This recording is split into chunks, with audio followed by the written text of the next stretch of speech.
Western powers wanted to divide China in their spheres of interest, in the zones of their own interest. And again, some years later, that is in December 1857, England and France launched a combined attack on China. And it was the beginning of the Second Opium War. The attack was made on very flimsy grounds. In fact, there was a ship called Arrow. It was registered with a British company, but owner of the ship was a Chinese. In the ship there was a British flag. The Chinese police used this ship for arresting some pirates. The British claimed that the British flag had been destroyed by the Chinese intentionally, and for that reason Britain decided to invade China, and the French army also joined the British, and the Second Opium War began when the joint Anglo-French attack took place. As the joint Anglo-French attack took place, China had to do nothing. China this time failed to resist and wanted to come to peace. And as a result of the Second Opium War, the Treaty of Tianjin was signed in June 1858. By the terms and conditions of the Treaty of Tianjin, it was decided that China would open 10 more ports to the European powers. Moreover, the victors wanted that they would appoint some resident ministers in the Chinese capital, Peking. And apart from it, China agreed to pay 4 million taels to England and 2 million taels to France as war indemnity. In the beginning, the Chinese government agreed to comply with the terms and conditions of the Treaty of Tianjin, but ultimately they agreed all the terms, but in one point they hesitated to accept. The Manchu government refused to station any resident minister in the Chinese capital because it was a direct threat to the Chinese sovereignty. They could not accept it. When a strong refusal came from the Chinese authorities, there was again a conflict between the Anglo-French forces and the Chinese forces. There was a place called Taku, and from Taku, the Chinese forces opened fire on a very strong British Navy, inflicting heavy injury on the British Navy. Taku repulse was a severe blow to the British prestige. They could not accept it, and again they decided to invade China, and they stormed Canton. In no time they occupied the Chinese capital Peking. Within a few days, almost entire central China came under the Anglo-French occupation. But at this crucial juncture, another diplomat, Russian diplomat Ignatiev, entered into the scene. Ignatiev pretended himself to be a peacekeeping mediator, and he requested the Anglo-French authorities not to occupy Peking, and at the same time he forced Prince Kung on behalf of China to come to terms with the English and the French, and as a result of which the Convention of Peking was signed on 24th October 1860. The Convention of Peking was the last convention which was signed between China and the Western imperialist power. By the terms of the Convention of Peking, England and France ensured all the gains of the Tianjin, including their right to keep resident minister in the Chinese capital Peking. Moreover, French secured the rights of the Catholic missionaries to have and purchase landed property in China. Apart from Hong Kong, the British secured Kowloon Peninsula and other areas in China. external powers like England, France, Russia, and United States of America, they were engaged in struggle for more power, more wealth in China, more concessions in China. And entire China was divided into the spheres of influence of several powers. Some area was of British interest, some areas were of French interest, and some areas of Russian interest. Ignatieff mediated, but in the back of his heart, Ignatieff was also interested to have some gains from China in the interest of Russia. And thus, by the Convention of Peking, which was signed on 24th October 1860, the treaty system came to an end and China entered into the treaty system for the second time. An eminent historian, Emmanuel Shu, aptly remarked, beyond doubt, by 1860, ancient civilization, that was China, had been thoroughly defeated and humiliated by the West. China essentially became a semi-colonial power. Now I shall end after ending. What do we mean by semi-colonial status of a country? And in this sense, a comparative analysis between the history of India and its neighboring country China, I think, would not be out of context. India was a British colony, pure and simple. British English East India Company came to India.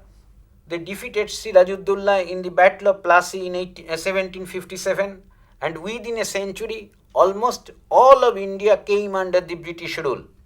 Up to 1857, English East India Company ruled India. After 1857, India directly came under the British rule. There was no sovereign Indian government, and everything had been done by the British authorities in India. We lost our independence. But in China, the thing was different. There was always a sovereign government in China, but the sovereignty was there only in name. From 1842, when the Treaty of Nanking had been signed after the First Opium War, to 1911, the Manchu emperors would rule China. By the Republican Revolution of 1911 under Sun Yat-sen, the Manchu rule in China came to an end, but within a few months it had been replaced by the rule of the warlords, and in every occasion we see that there was very loud presence of imperialist powers in China, but not a single imperialist power that remained present in China like that of India. Entire China after the Opium War, and when the treaty system prevailed upon China, entire China had been divided into several spheres of influence of several powers. In fact, in India there was no competitor of British, and by the Carnatic Wars, British had defeated the French and the Dutch had already gone away. It was in the 18th century, everything was over. It was easy for British to have her East India Company to make India her colony. But in China, there was an understanding between the Western imperialist powers. Each and every Western imperialist powers were interested in the Chinese raw materials, in the vast Chinese markets, and also in the finance capital for investing in China. So they came to an understanding, and this understanding continued till the formation of the People's Republic of China in 1949. But there was a sovereign government up to 1949 in China, but the sovereign government was under very strong grip of Western imperialism, sometimes Britain, sometimes France, sometimes America.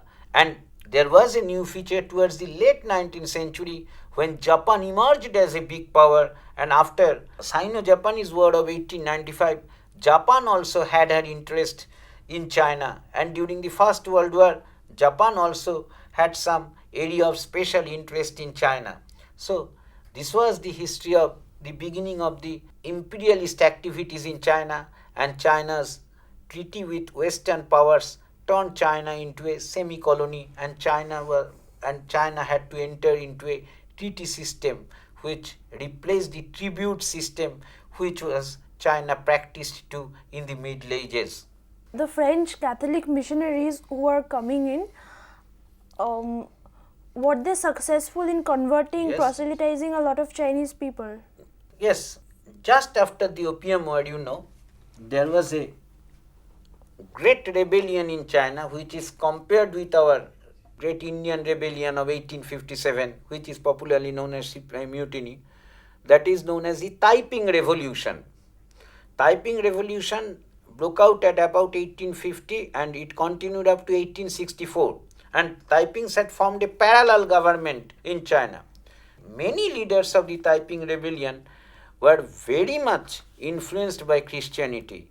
They thought if the Manchuri rulers would embrace Christianity, they would accept the teachings of Christ, they would not submit to the Western powers like anything.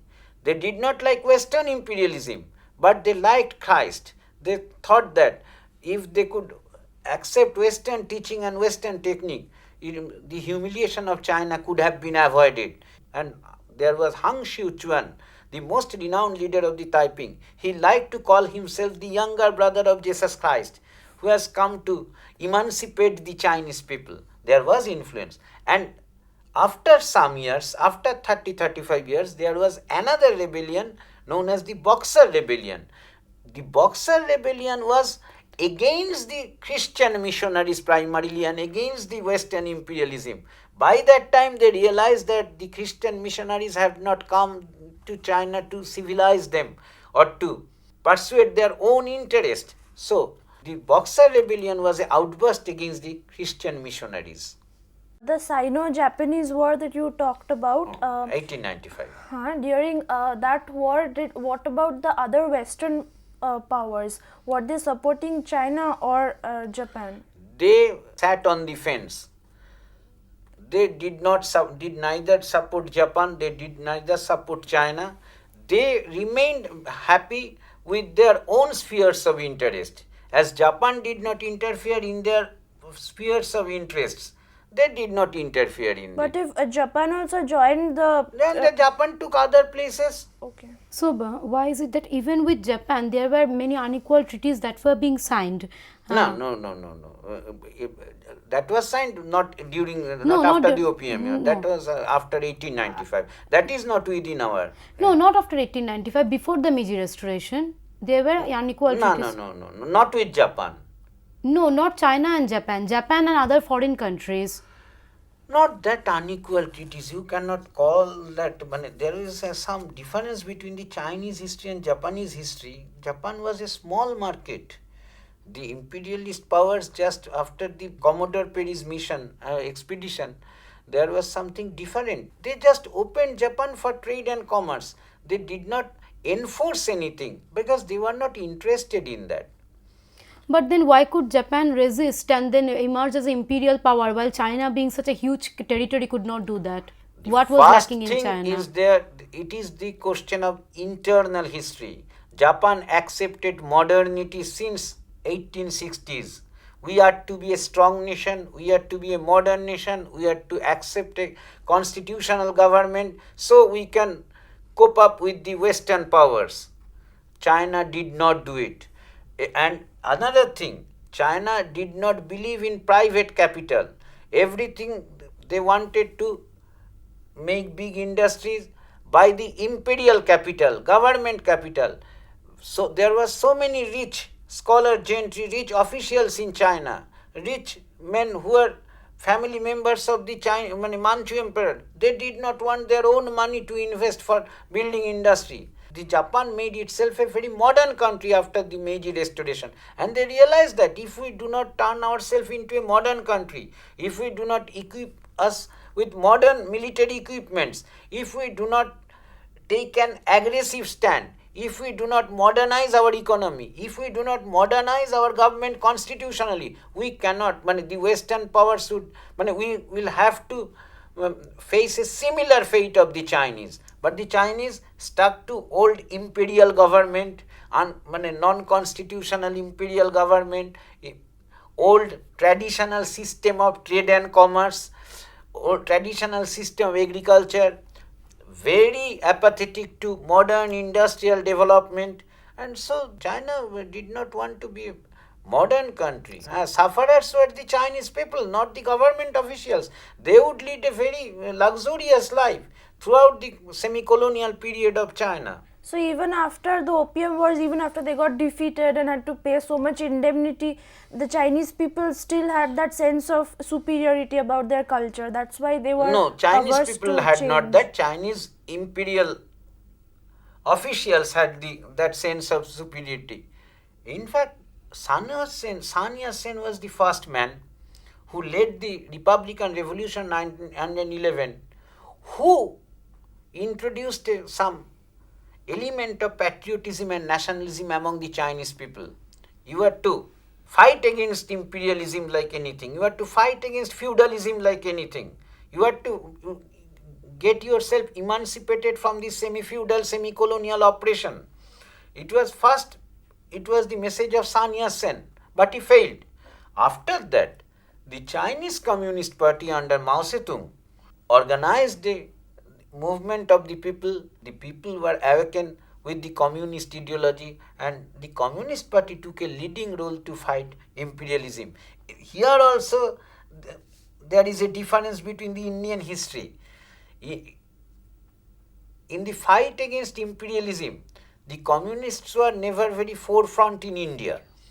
But in China, anti-imperialist struggle was mainly led by the Chinese Communist Party under the leadership of Mao Zedong in the 20th century.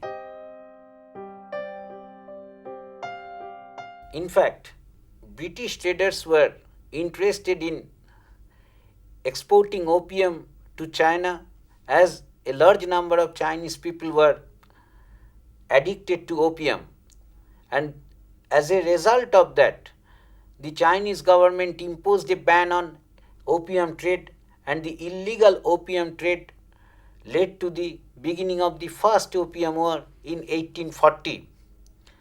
A famous historian, Harold Vinnock, said opium was not the cause but the occasion of the first Anglo-Chinese War or the first Opium War. According to Vinnock, the British would launch a war. At the time, opium acted as the occasion for the war because British was interested to open the market, and the next stories of the Chinese history was about to opening of market by imposing unequal treaties one after another, and by signing several treaties, the Treaty of Nanking, Treaty of Bog, Treaty of Huampua, Treaty of Wangxia, and Convention of Peking. The Chinese people entered into treaty system which converted China into a semi-colonial status, and so many imperialist powers had divided China in their spheres of influence, and tightening grip of imperialism loomed large over China.